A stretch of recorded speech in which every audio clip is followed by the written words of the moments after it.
Of an essay contest get a chance to meet a Newbery Award-winning author Tuesday night. Christopher Paul Curtis, author of The Watsons Go to Birmingham 1963, meets with 4 winners of an essay contest based on his book about civil rights in the South.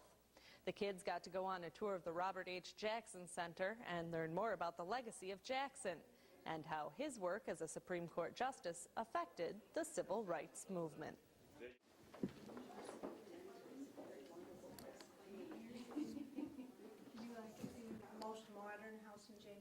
Built just about before the Civil War. It's called Italianate style, and you'll notice how ornate everything is. The fireplaces are all carved, imported. The windows all have oval shapes.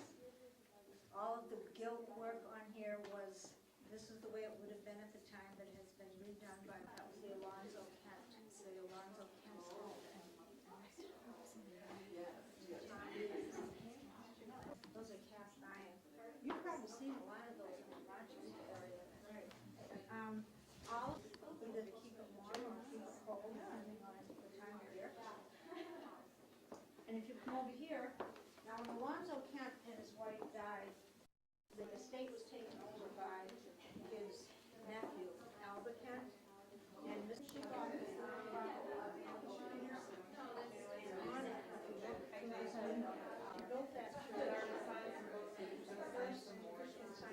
Yes, there are 4 winners who are represented here. 3 are from the state writing contest, and 1 is from the local writing contest. Okay, so who do we have that's here locally? Where are they from? We have 1 from York Central School. We have a winner from Sherman, 1 from Jefferson Middle School, and 1 is from Chautauqua Lake Central School. The topic was based on Christopher Paul Curtis's book, The Watsons Go to Birmingham 1963, which was his award-winning Newbery Honor book. The topic was to address how prejudice and discrimination deny people their basic rights. Kids were to take examples not only from the book, but from present-day life and from historic events to support their thesis. So it was very nice that we had 4 winners, and we're delighted to have them here. And so this all kind of ties into the fact that Mr. Curtis is actually visiting today. So these students are they going to actually get a chance to talk with him, interact with him then? Tonight, the winners will be seated with Mr. Curtis for the dinner. They will be awarded their awards here at the Jackson Center. They will listen to the program about civil rights. 2 local people will share their insight and experiences during their time in the 60s having to do with the civil rights movement. We are very excited to have Mr. Curtis here. He is a very renowned author. We have 1,200 students tomorrow coming to 2 different programs to listen to his message. 1,000 will be at the Reg, Linnae Civic Center, and 200 will be in our theater here at the Carl Kappa Theater at the Jackson Center. And we are very, very fortunate to have such a renowned author, and we're all looking forward to his message. Thank you very much. Okay. His mother's cousin, and that was like a 3-year apprenticeship. Well, by the 2nd year, he was doing so well that they sent him off to local communities where he was kind of Judge Judy of his day, or whenever he went to like local barns, and they would, try, did you pay too much for this horse or whatever.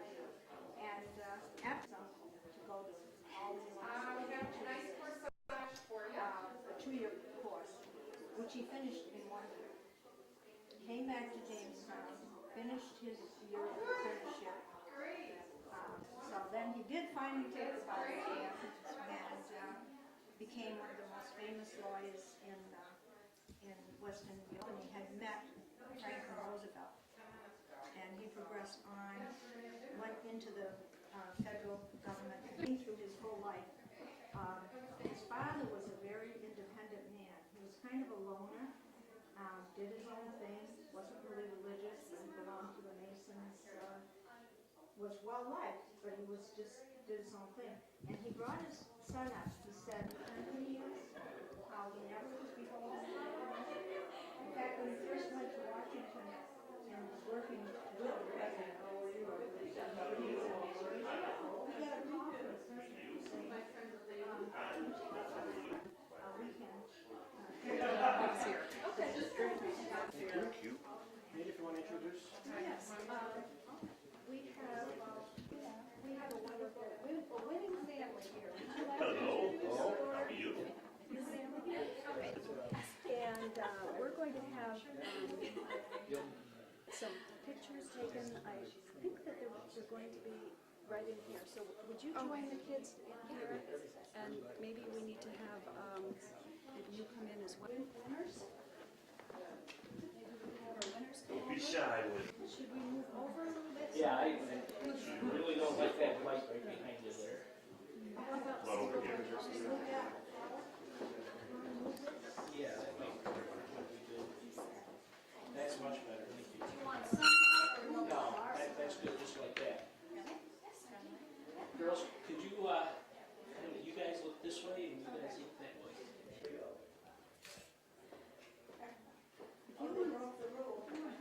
Which one? What? This one can't.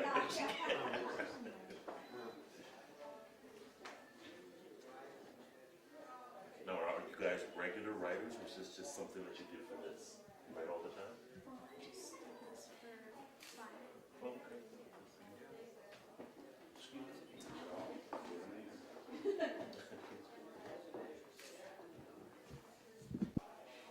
You're not doing a good job.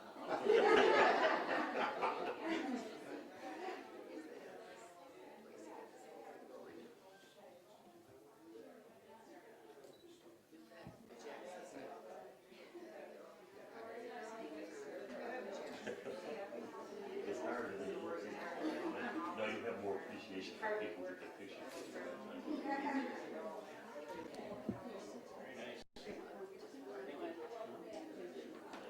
For the awards. All right. Okay. Very cool. How are you? Carol? What do you do? Okay. So they want you guys Okay, to girls, I guess, Ladies, why don't you just go ahead and then Ro Henderson, this is Christopher Curtis. Henderson, how are you? He's one of our sponsors tonight. And we would like your picture together. Thank you. You folks can go with Ann We can Cole. This is Ann. And her friend is Elena. Okay, you can join her and she can start a tour that way.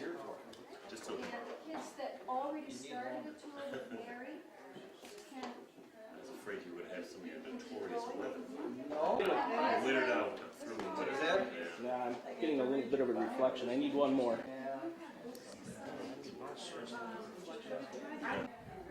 All right. And you can just look at me, forget about the camera. Okay. I can start by having you say and spell your name for me, please.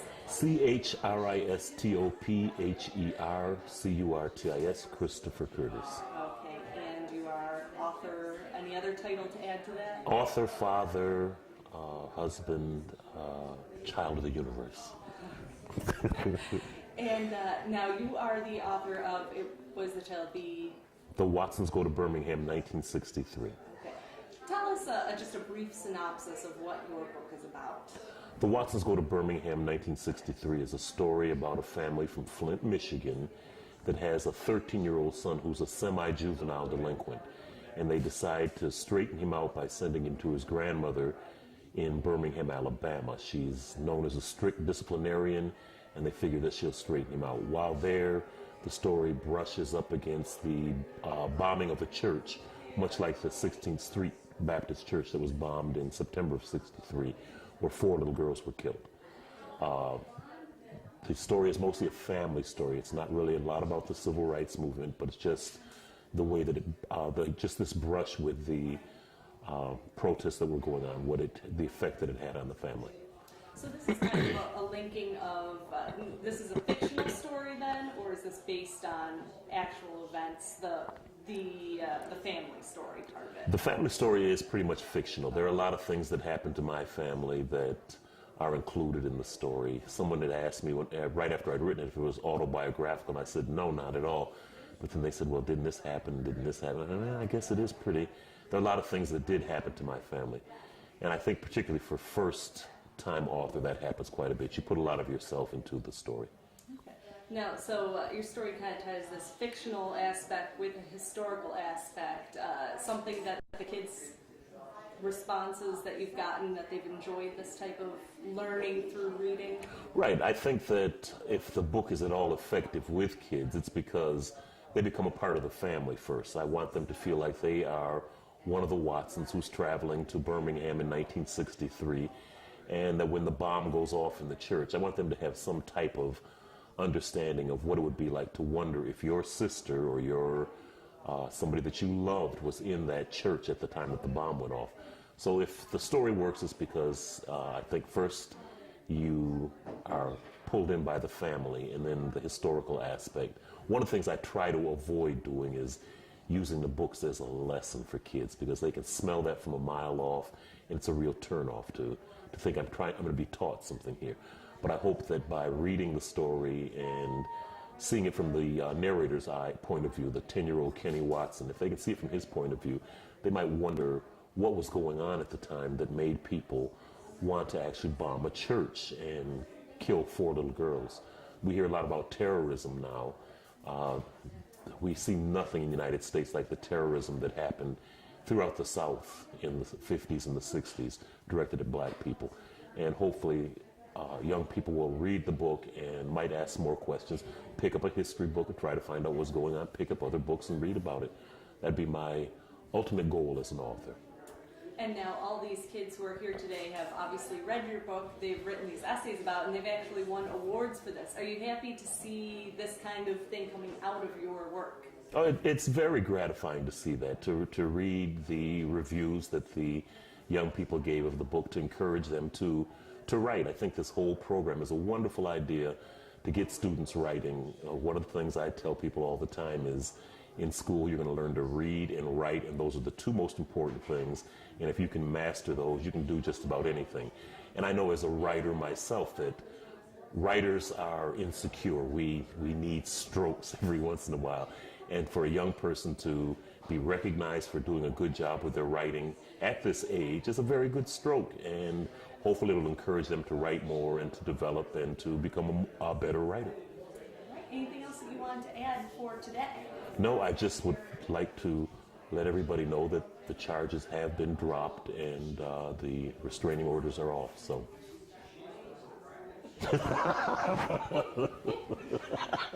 So feel free to come.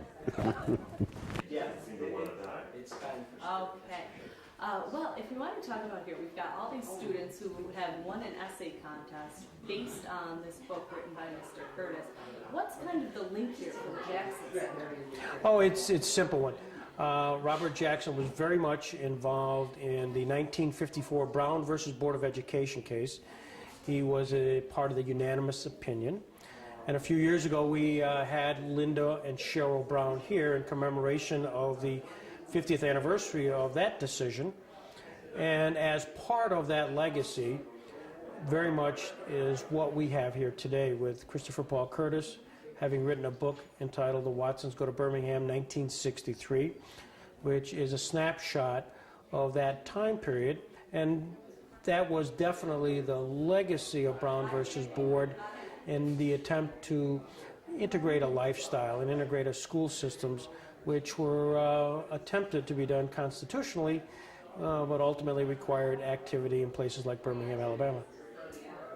Now, is this type of book something that the students enjoy because they kind of get to read a story, yet they're also, kind of learning a lesson here?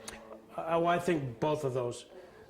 It's a terrifically written book, obviously well awarded by, including the Newbery Honors Award for Mr. Curtis.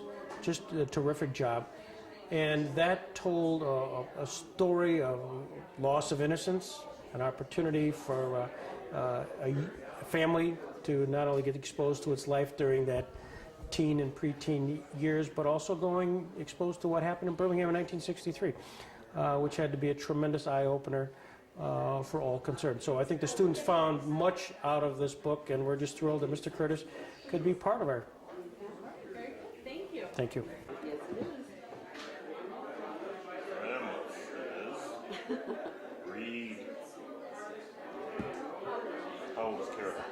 She's 11. Good age. She's coming from New Jersey tomorrow. I said, "Keep your room today." My son said, "No, I've got to work all day." Yeah, tell Elena to read. Elena, have you read this book? So the answer is no, you haven't read it. Yeah, she's halfway through. Halfway is not making excuses for Elena. I know how to handle these young people. Elena, you gonna read it? A-L-E-N-A.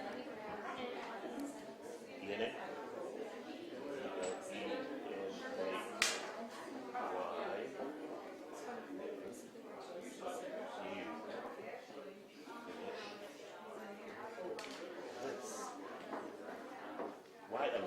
Why? Sneak in right here. I'm just gonna sneak in For first. 1607. There you go, lady. You promise you're gonna read it. You heard her, right? I did. When are you gonna read it later? You'll have it finished by tomorrow? That's why I'm not trusting you. Mr. Curtis, I'd like you to meet Mr. and Mrs. Taylor. Hello. Mr. Curtis, how are you? Fine. How are Mr. you? Taylor's going to be speaking tonight. Hello. Nice to meet you. Taylor. Mr. Taylor's going to be speaking tonight Okay, about his great. experiences in the early 60s. Were you in this area in the 60s? We've been living here for many years. In 1950. Okay, where in North Carolina? Then I'm from Lincoln, 30 miles east to I was in Hickory, about Hickory last month. okay. Yeah. Charlotte, 50, 57. He's got it right. Well, nice. It's I hope to see you. I'm sure we'll see you. Oh, yeah. Nice to meet you. No, I'm from Flint, Michigan.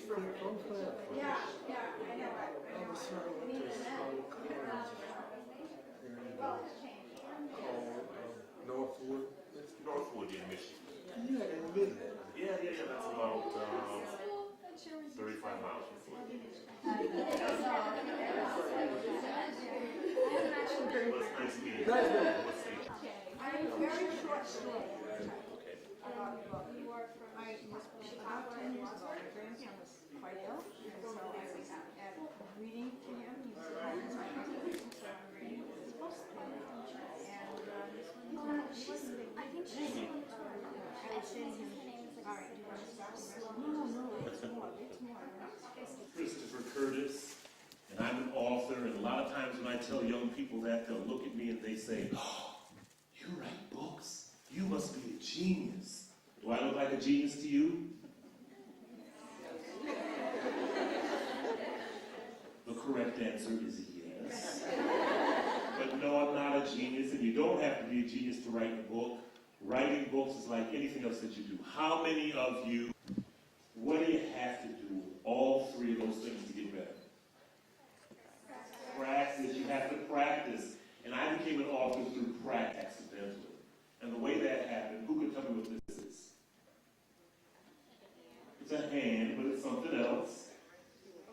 It's a writing hand, but it's something else. Michigan. This is Michigan was like a hand or a mitten. And we can hold up our hand and give an accurate map of our state. Because if you didn't have money to go to college, or you didn't have good grades to get to a college, or you just didn't want to go to college, one of the things that you could do is you could go work in a car factory, and you would make what is the equivalent to that. I don't want to go to college. I want to start making some money.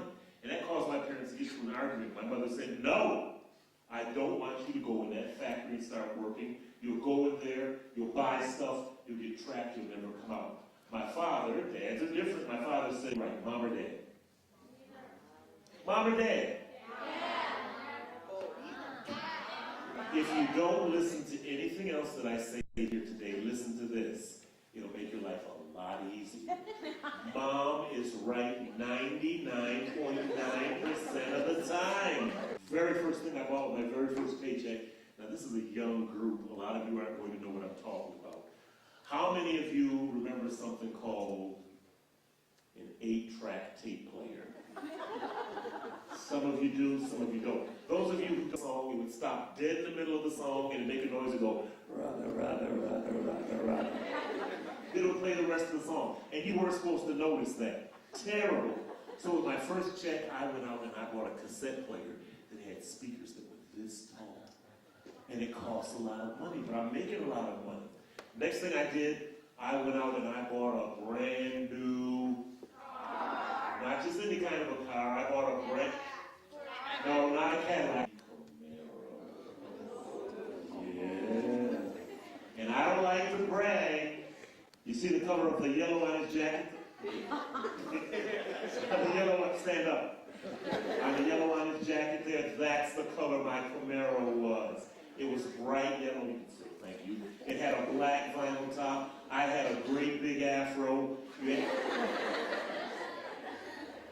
not funny. You add those three things together, you got good looking. And I knew it. So now I've got a Camaro. I've got a sound system. I'm still living at home with my dad. They didn't know how it worked. They thought they could tell me what to do. You can't tell me what to do. I'm 18. I got a job. I'd wake up in the morning. My mother would say, get back in there and make your bed. My father would say, take the garbage out before you go to work. I said, forget this. And I went and got my own apartment. And that was expensive because all the things I thought were growing in the cupboards weren't growing there. Someone was buying them and putting them in there. So now I've got a Camaro. I've got a sound system. I've got my own apartment, and for the first time in my life, girls would go out with me.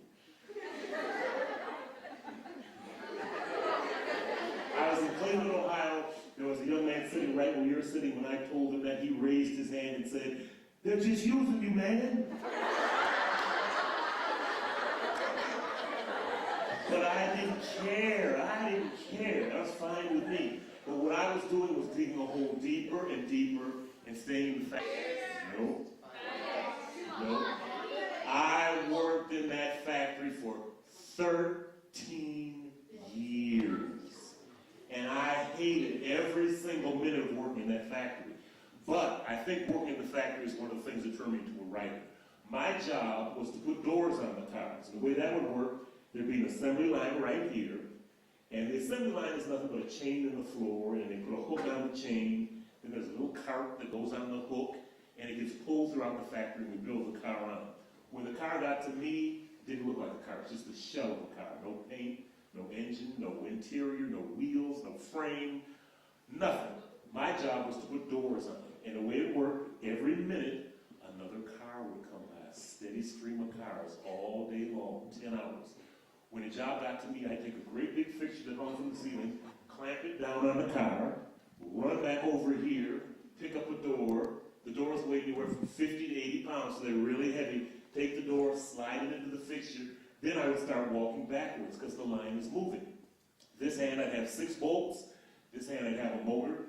I'd put 3 bolts in the top hinge, 3 bolts in the bottom hinge. Tighten that, tighten that, tighten that, tighten that. Take the fixture off, slide it back. My partner would do the next job. There were 2 of us. We do every other job. I wasn't done with this one. I'd take another fixture, clamp it on the car. It told me if the door was fit properly. Never was. Run back over here, put the shims in, tighten that down, take a motor, tighten that down. Come back out, take another motor, tighten all the bolts again. Run back and do it again. And I would do this 300 times a day. Instead of doing every other job like that, he said to me, why don't you do 30 in a row? And then I'll do 30 in a row. This way we each got a half hour out of every hour to sit down and do whatever we wanted to do. What do you suppose I did? Heavy, I didn't want to read this book. It was terrible. I said to myself, you know what? I think I can write something better than that. So I started writing, and I was practicing. Guts, I wish you got it. But I was writing, I was practicing. So that, I think, is one of the things that turned me into a writer. The next thing that turned me into a writer, we have to go back to the map. This is Michigan. My wife is from a country that nobody in here has ever heard of before. It's a very small country you've probably never heard of. It's called Trinidad. Who's heard of Trinidad? Let's see how many hands stay up when I ask this. Who knows where Trinidad is? Right there. Where's Trinidad? Come here.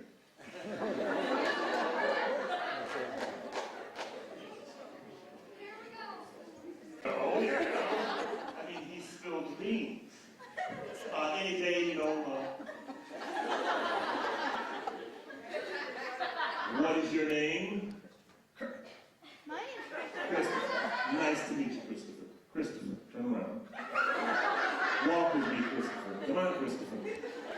Christopher, how, other than having such a classy name, how did you know where Trinidad is? My grandparents. Excuse us for a minute. Christopher, we're trying to promote reading and the importance of reading. People will want to read more and can understand more about what's going on in the world. So if I ask you a question, you say it's because I read a lot, okay? You got it? You want to practice one time? You think you got it? All right, that's it. Christopher. It's a conversation, Christopher. I say something, you answer. Christopher. Yes. How did you know where Trinidad is? Because I read a lot. Very good.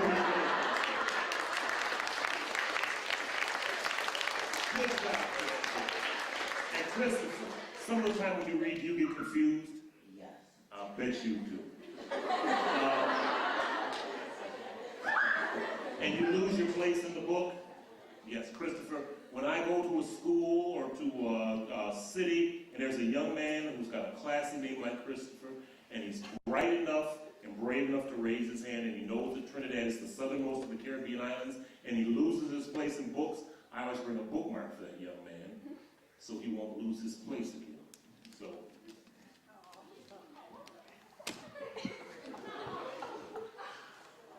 There you go, Christopher.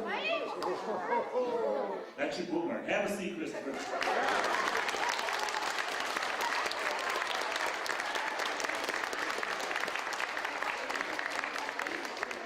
As Christopher told us,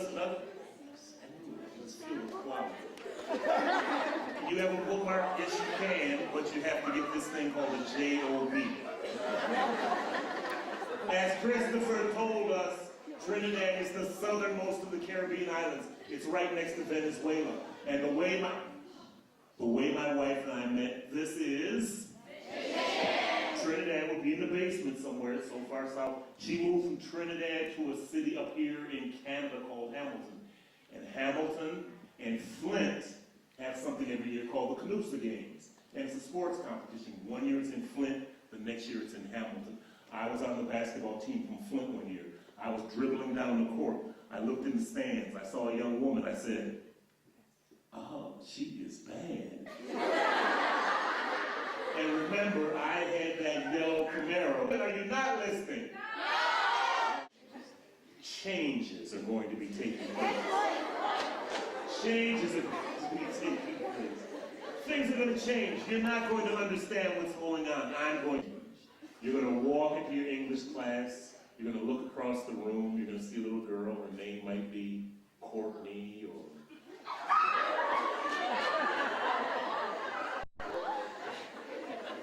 or Amy or Sarah. A monopoly is when one company controls every aspect of the industry. Like there's only one phone company or one gas company. And monopolies are bad because they can charge whatever they want. They're nasty.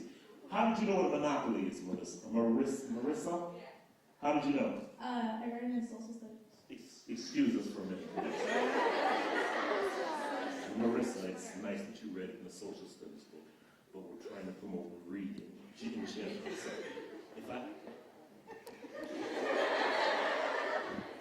Marissa, focus.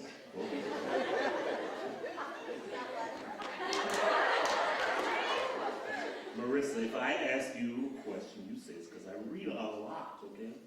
You got it? Now you want to practice it once? You think you got it?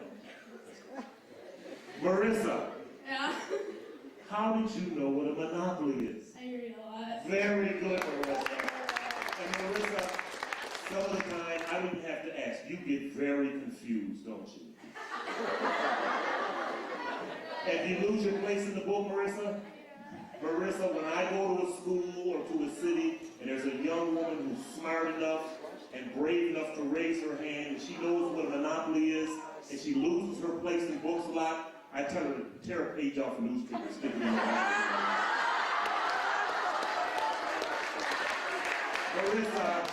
Marissa, would I do that to you without shaking your hand? Marissa, come on. Marissa, I'm proud you spoke up. Good job. Here is a bookmark for Marissa. Good job, Marissa. This is a job. I have to get this done. It's not a vacation.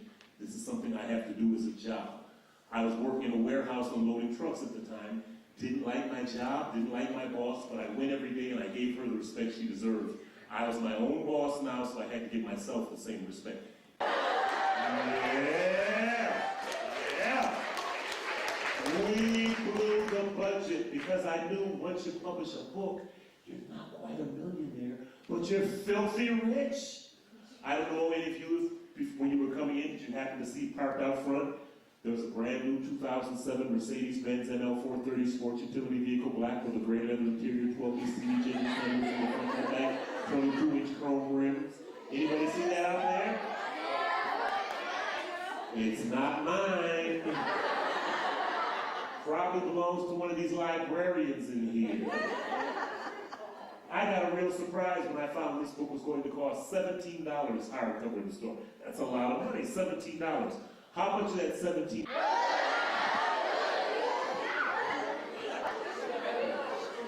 This book belongs to my daughter, Sydney. And the reason... What is your name? Dominique, you ready to do this? Sit up very straight. Hold your microphones. Clear your throats. Here we go. Mommy says no, Mommy says no, I listen, you don't, Dominique, you're supposed to be leading and it's not. Mommy says no, I listen, you don't, The building falls down, the building falls down, you get crushed, I don't, Give yourselves a hand, give yourselves a hand.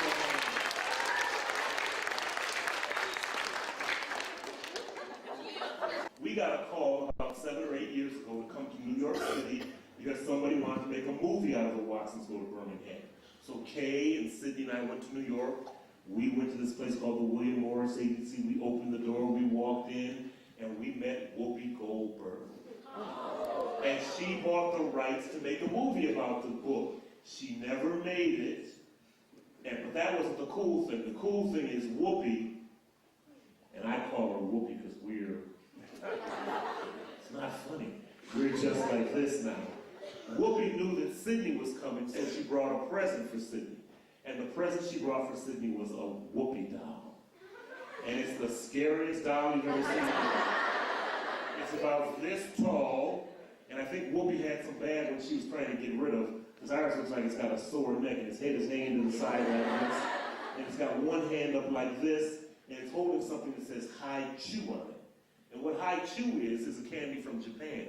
And the people in Japan weren't eating it right. They were chewing it and spitting it out like gum. The company wanted them to chew it and swallow it. So their solution was to make this doll. So we're sitting at this table. There's Kay, there's Sydney, there's Whoopi. Here I am. Whoopi reaches down in the bag, puts the doll on the table. Sydney looks up at it and goes. Whoopi claps her hands twice. And the doll starts to walk. And it walks like Frankenstein with a sore neck. But it also starts to talk, and it says over and over, chew, chew, swallow. Chew, chew, swallow. When Sydney saw this, she was terrified. So to bring the doll home, we had to put it in a bag so she couldn't see it. Talking about a book that I'd written. I never dreamed I'd have a Whoopi Goldberg doll hiding under my bed anymore. But I do. Now, I think we have time for questions. If there are, I think we've got some pre-set questions. We do. Unless you, this young man, he's got an Ohio State sweatshirt on, which obviously means he has problems. Do you have a question? Take a look at this and think Michigan. Do you have a question? See what I said? Okay. In the book, you referenced the concept of a whirlpool. Could you explain that? The whirlpool. I get more questions about the whirlpool than anything else. In the story, Grandma Sands tells the boys, don't go down to the water because you'll get caught up in the whirlpool and you'll get drowned. You'll be caught up by the whirlpool, which is Winnie the Pooh's evil twin brother that nobody writes about. So Kenny is off in the water and he's starting to drown. One of the things that happens when you get oxygen cut off to your brain, some of the time you hallucinate, you start to see things. Kenny imagined that the whirlpool had. Do you remember a chapter called Nazi Parachutes Attack America? And he shot down over the Flint River by Captain Byron Watson and his flamethrower of death. That was me. It's Byron. I didn't like toilet paper parachutes, but I love the sound of a freshly lit match hitting toilet water. And I light them and throw them in. And I'm lighting and throwing them in. And the bathroom door came open and my mother came in and said, what are you doing? And I said, nothing, Mama. And she came up to me and said, light one more match in this house. October is called Elijah of Buxton. This is Detroit. Buxton is a city about 40 miles in Canada, inside of Canada, that back in the 1800s was a terminus, the ending of the Underground Railroad. And at that time, there was a settlement there that had over 2,000 former slaves. It was like a utopia. It was economically self-sustaining. They had their own sawmill. They sold trees, lumber. They had a tram that ran 6 miles from Buxton down to Lake Erie that carried the logs down. There was no crime in Buxton. The schools were excellent. The kids were learning Greek, Latin, calculus. The schools were so good that many of the white schools had to close because they started sending their students to the kids in Buxton. So I've done a story about, narrated by a 10-year-old boy named Elijah. And Elijah is famous for two things. The first thing is Elijah was the first child born free in Buxton. Buxton was a very famous place in the United States. Frederick Douglass came and visited several times. John Brown visited several times. In the story, the second thing that Elijah is known for, Frederick Douglass came to visit and when Elijah was a baby, and he held Elijah up over his head like this, and he said to the people there, this is our future. This is what we're living for, this child born free. And he's holding Elijah up in the air and he's shaking Elijah like this, and Elijah throws up on Frederick Douglass. So that's the second thing that Elijah's known for. This is my favorite book. Up to this time, The Watsons Go to Birmingham has been my favorite. This book I like better than The Watsons. I just absolutely fell in love with the character. It came very easily. I wrote it in about 6 months, which is extremely quick for me. So that will be out in October. Look forward to that.